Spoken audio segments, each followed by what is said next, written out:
Assalamualaikum warahmatullahi wabarakatuh.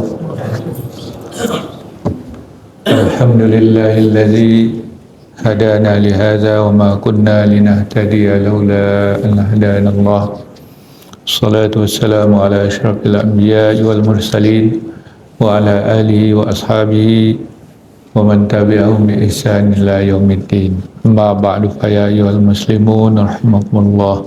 Allahumma alimna ma yanfa'una wanfa'na bima 'allamtana.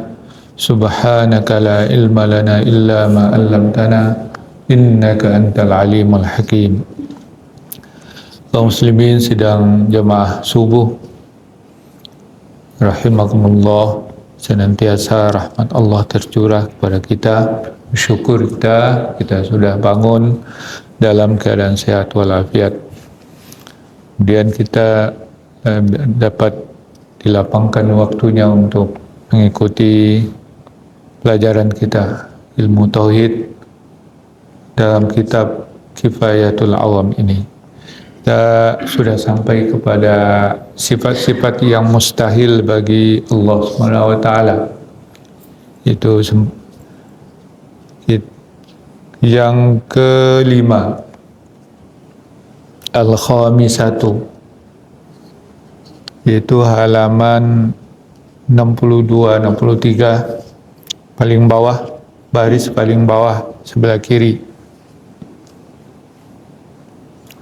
62, al-khamisatu.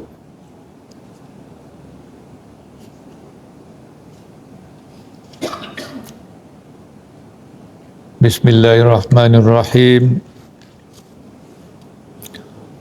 Qala al-musannif rahimahullah wa nafa'ana bi ulumihi.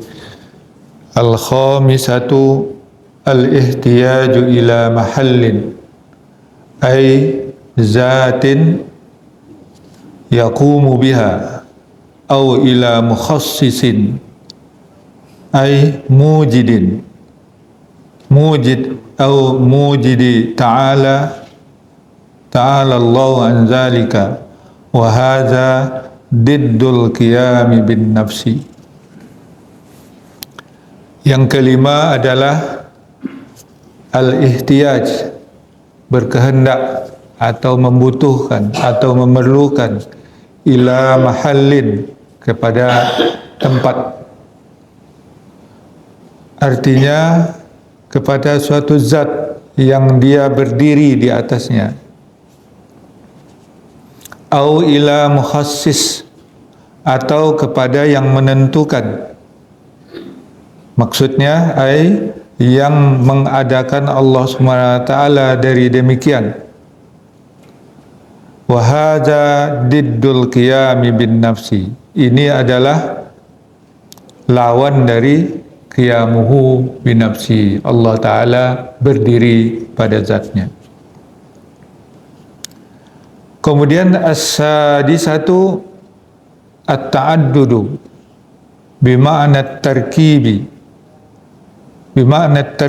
fi zat aw sifat aw wujudi nadhirin fi zat aw sifati aw al-af'ali wa hadhihi diddul wahdaniyah. Dan yang keenam adalah at-ta'addud, yaitu banyak atau berbilang, dengan makna bahwa Allah Ta'ala itu tersusun daripada zat, ya tersusun dalam suatu zat atau sifat, atau adanya tandingan atau bandingan yang serupa dengan zat pada zatnya atau sifatnya atau perbuatannya. Wa hadhihi diddul wahdaniyah. Dan ini adalah lawan daripada wahdaniyat. Kemudian yang ketujuh, as-sabi'atu al-ajzu. Dan yang ketujuh adalah lemah. Fahuwa diddul qudrah. Dan dia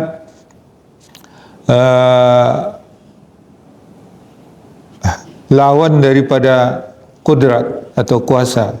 Fayastahilu alaihi ta'ala al-ajzu, maka mustahil atasnya Allah Ta'ala melemah. An mungkin ma minal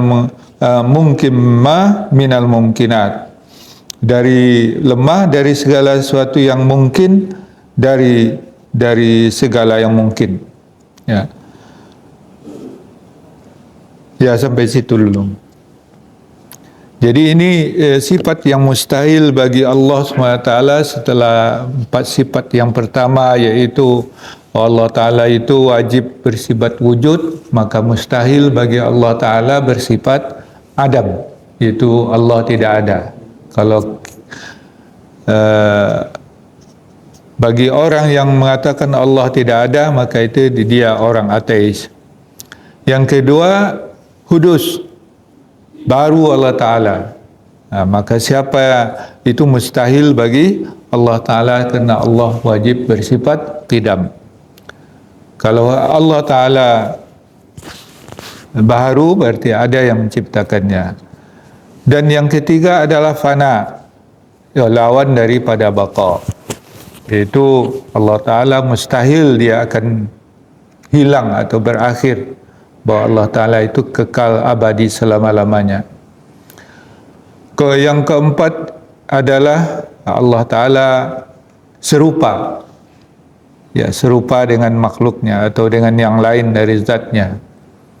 Wah, itu mustahil bagi Allah Ta'ala, kerana Allah Ta'ala itu laisa kamislihi syai'un, tidak ada satu pun yang serupa dengannya.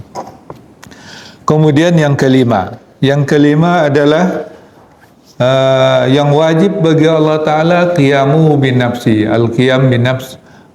Allah Ta'ala itu berdiri sendiri, tidak memerlukan apa-apa selain zatnya. Yaitu apa? Mustahil Allah Ta'ala itu memerlukan atau membutuhkan kepada tempat. Karena artinya satu zat yang tempat dia berdiri. Kalau dia membutuhkan sesuatu, maka hilanglah segala kekuasaannya. Atau kepada yang mukhassis, yang menentukan A dan B-nya, yang mustahil bagi Allah Ta'ala ditentukan oleh yang lain daripada zatnya. Itu ada yang mengadakan hal itu seperti itu, untuk menentukan tempatnya, atau menentukan sesuatu yang mesti dilakukan oleh Allah Ta'ala. Itu bebas atau maha suci Allah dari sifat yang seperti itu. Dan kerana Allah Ta'ala itu wajib bersifat qiyamu bin nafsih, yaitu wa hadza diddul qiyam bin nafsi. Ini adalah lawan dari sifat berdiri di zatnya.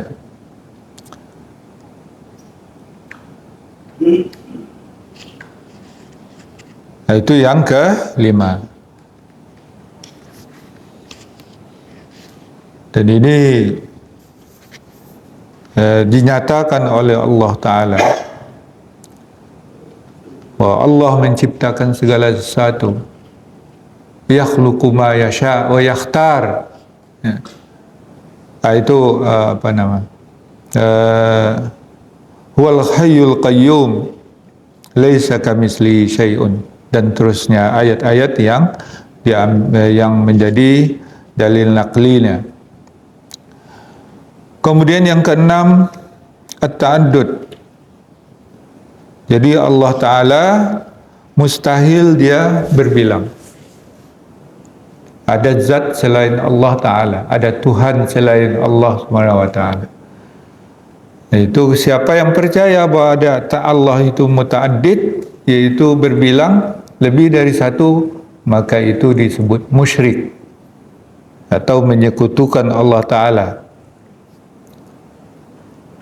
Zat Allah Ta'ala adalah satu, tunggal, esa. Itulah lawan dari baik pada zatnya, pada sifatnya, pada af'alnya. Maksudnya sifat Allah Ta'ala itu tidak ada tandingan yang lain. Kalau Allah kita katakan bersifat kudrat, maka tidak ada kudrat yang lain ya, daripada kudrat Allah Subhanahu wa taala. Kalau kita katakan Allah itu berkehendak, bersifat iradah, tidak ada iradah lain selain dari iradah Allah Subhanahu wa taala. Itu mengesahkan pada sifat dan juga mengesahkan pada perbuatan. Esa pada zat, esa pada sifat, dan esa pada perbuatan. Ini mustahil ada yang lain. Kalau kita percaya ada yang lain, itu sudah masuk kepada syirik. Itulah lawan daripada wahdaniyat, bahwa Allah Ta'ala wajib bersifat wahdaniyah atau esa.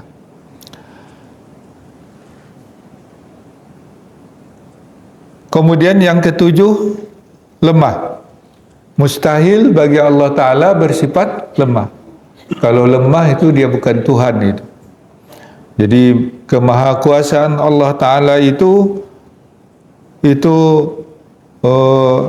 adalah sifat yang wajib bagi Allah Ta'ala. Ya, mesti di Allah Ta'ala itu bersifat qudrah, qadir, ya qadir, itu maha kuasa. Mustahil dia lemah. Kalau lemah, ya, berhenti jadi Tuhan. Karena ta'alluq sifat kudrat itu adalah kepada yang mungkin, ya, maka Allah Ta'ala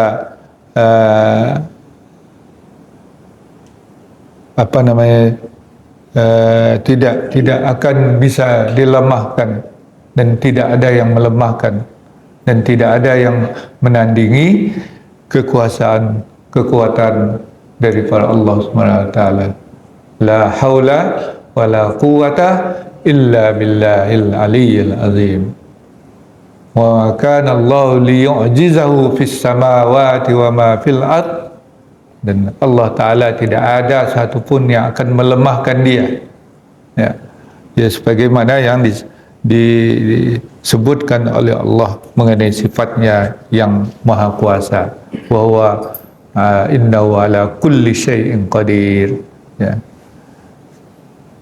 Dalam inilah sifat-sifat yang wajib kita percayai, yang mustahil bagi Allah Subhanahu wa taala, supaya iman kita itu bersih, murni, dan membersihkan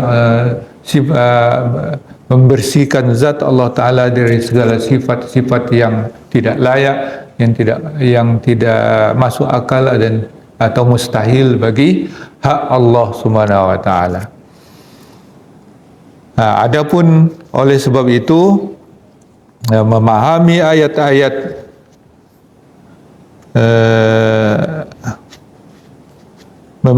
ayat-ayat yang menyebut seolah-olah Allah itu, atau hadis juga seolah-olah itu serupa dengan sesuatu, atau dia tergantung pada suatu, maka itu yang disebut ayat-ayat yang dipahami sebagai ayat-ayat yang mustabihat.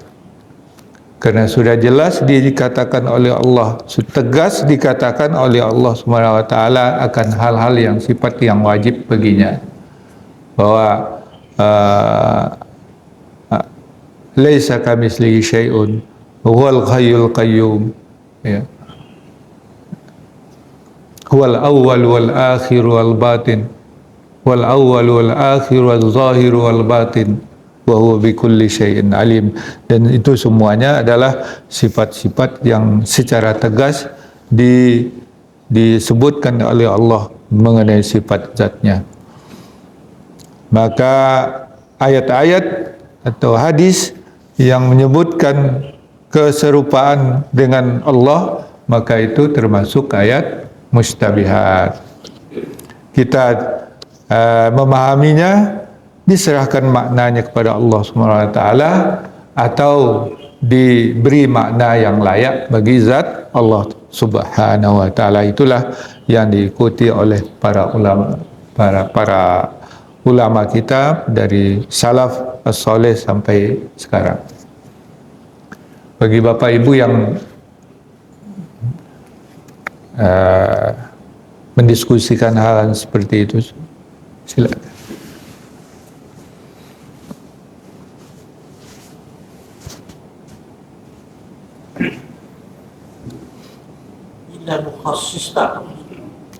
Mukhassis bahwa Allah Ta'ala itu tergantung kepada yang menentukan dia. Ya. Ada di spesifikasi Allah Ta'ala itu dengan tempat atau dengan masa atau dengan ukuran. Ya. Bahwa Allah tu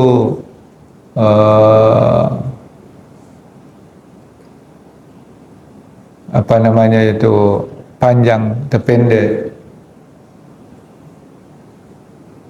atau besar atau kecil. Allahu Akbar, Allah Maha Besar, itu bukan ukurannya, bukan ukurannya.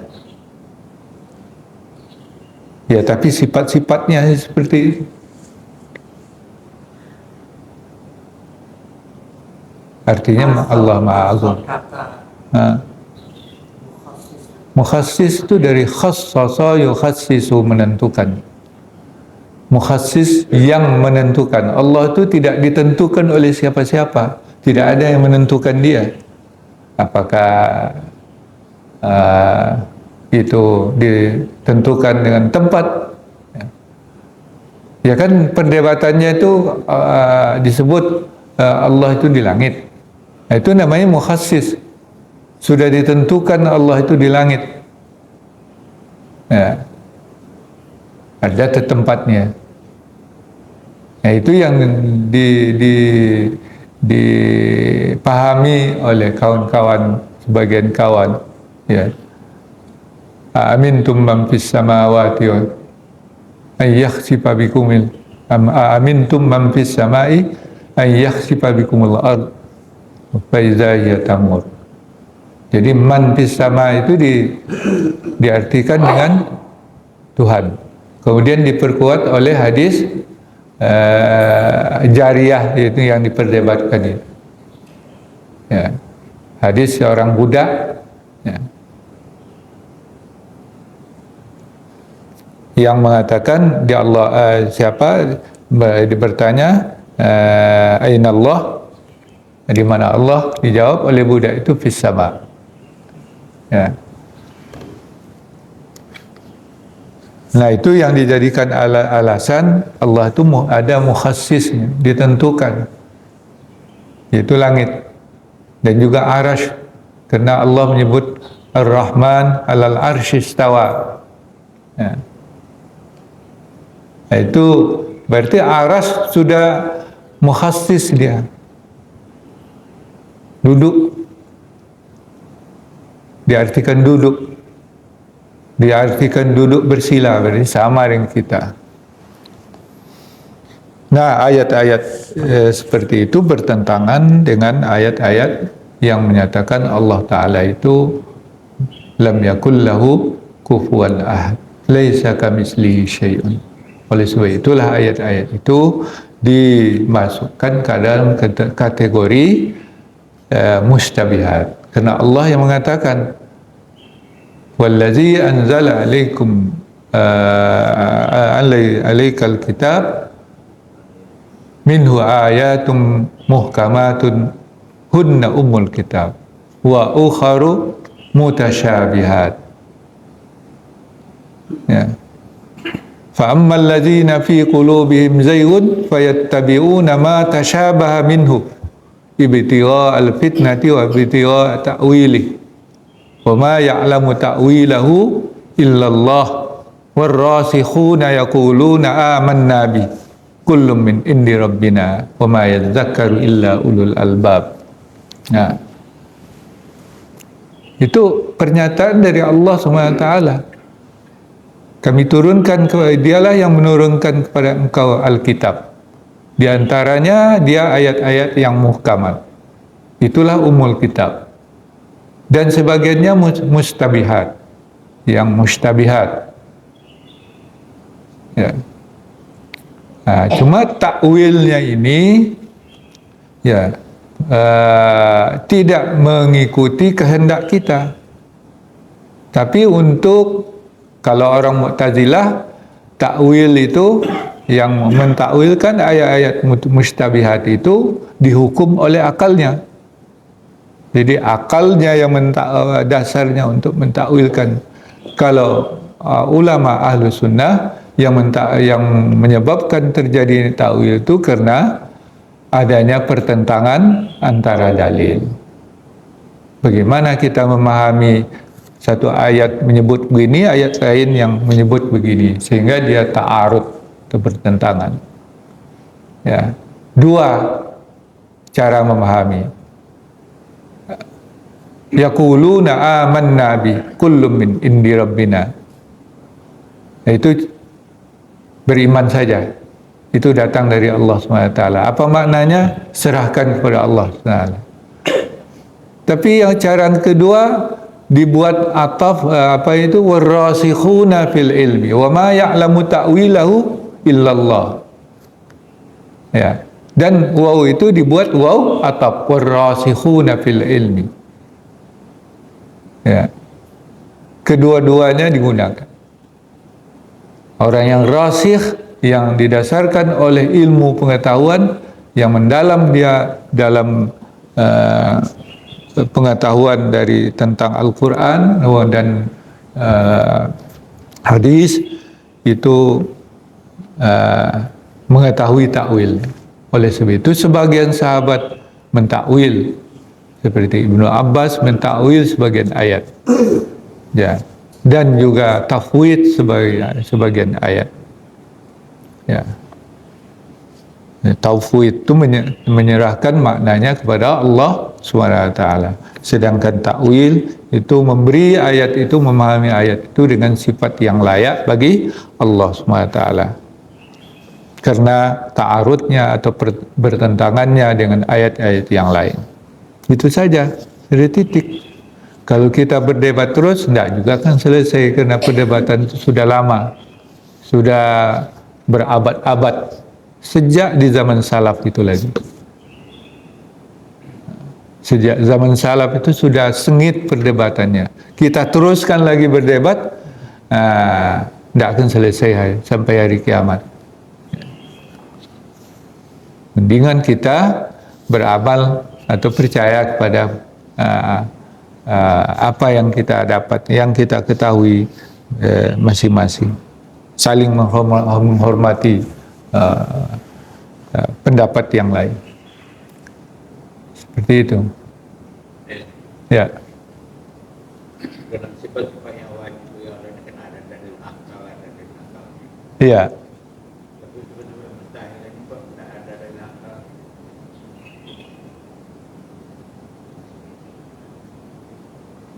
Jadi kadang kalau bisa dari akal, kan manusia ini kan bergerak di bidang akal ini. Jadi bisa mendekatkan kepada kepercayaan itu, meyakinkan seorang ini tidak bisa didoktrin. Doktrin saja yakin dia lah begitu. Kita tidak begitu. Iya.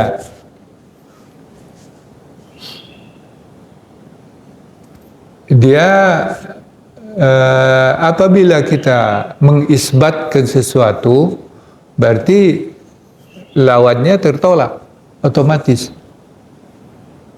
Kalau kita sudah yakin Allah Ta'ala itu ada, maka ketiadaan Allah Ta'ala tertolak secara otomatis.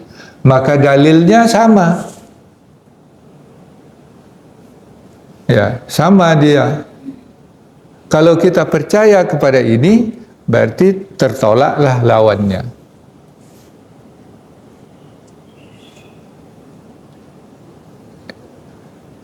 Tapi ada juga yang dalilnya tentang larangan tentang musyrik. Ya.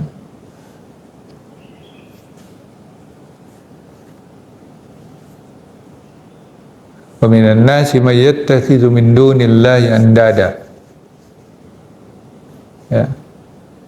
mutaaddid, dia Allah Ta'ala bagi mereka berbilang, yuhibbunahum kahubbillah, mereka mencintai juga sama dengan mencintai Allah Ta'ala. Ya.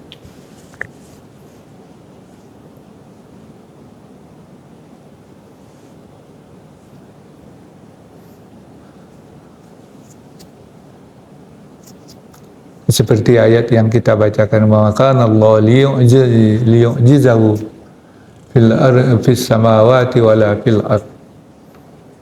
Itu ayat bahwa Allah Ta'ala itu tidak lemah.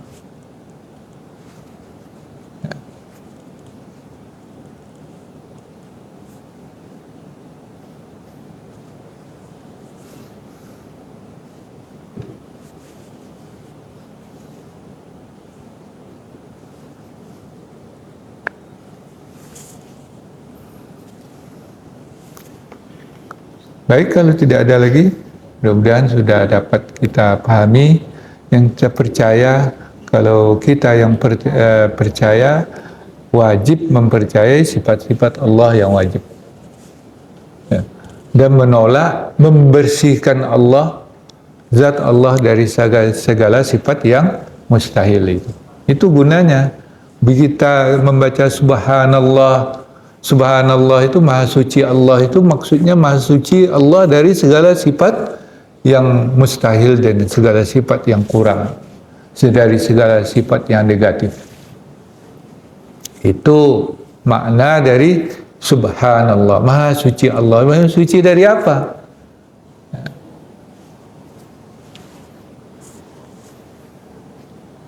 Subhanallah ya amma yasifun, maha suci Allah dari apa-apa yang mereka sifatkan. Itu sifat-sifat yang diberikan oleh orang-orang musyrik untuk Allah Subhanahu wa taala. Itu semuanya kita sucikan dengan ucapan subhanallah. Itu tanzih atau mensucikan zat Allah Ta'ala dari sifat-sifat yang mustahil. Apa sifat yang mustahil itu? Sudah kita pelajari sampai sifat yang ke-9.